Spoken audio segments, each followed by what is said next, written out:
Bisan pa man sa padayong nga pagpahigayon sa contact tracing o massive swab testing sa nagkalaing sektor sa Lapu-Lapu City, padayong nga miusos sa ang mga COVID-19 cases sa maong dakbayan. Siluan Mirondina sa report.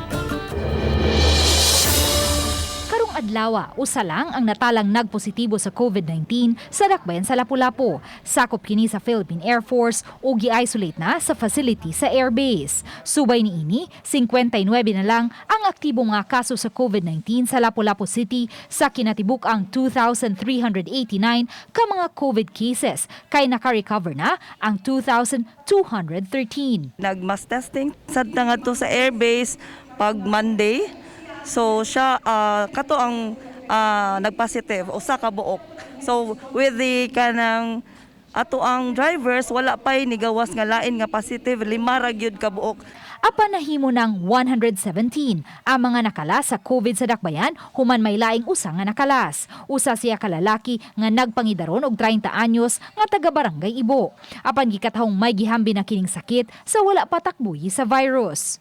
Samtang kaganiha, gipaubo sa usa ka adlaw nga seminar kining 300 ka mga bag-ong na-hire nga contact tracer sa DILG alang sa dakbayan sa Lapu-Lapu. With this contact tracer nga mag-house to house sila, base na lang mo straight na ang wa nagikaso, no? Zero na good.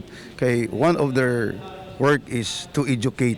After sa graduation nila, we will have some contact tracer nga i-assign to look into the list sa tanan establishment sa Lapu-Lapu. Kinsa katong ngangan sa nagpositive. Aron mahibaw-an nato nga ay nakakaon day ning tawhana diri, nakaligo day ning tawhana dinhi. Matod ni Lapu-Lapu City Mayor Jonard Ahong Chan, gitinguha karon sa dakbayan nga magpadayon ang pagmenos sa mga kaso aron hingpit nang makabalik sa normal ang kinabuhi sa mga upunganon. Matod sa mga health officials, kung batasanon lang yun nato ang kanunay pagpanglimpyo o pagpanghugas sa kamot o tumanon ang uban pa mga health protocols, siguradong mapuka nato ang virus sa dili pa matapos ang tuig o masaulog nato ang Pasko nga magmalipayon. Uban ni Godfrey Rilien, Luan Merondina, Balitang Bisda.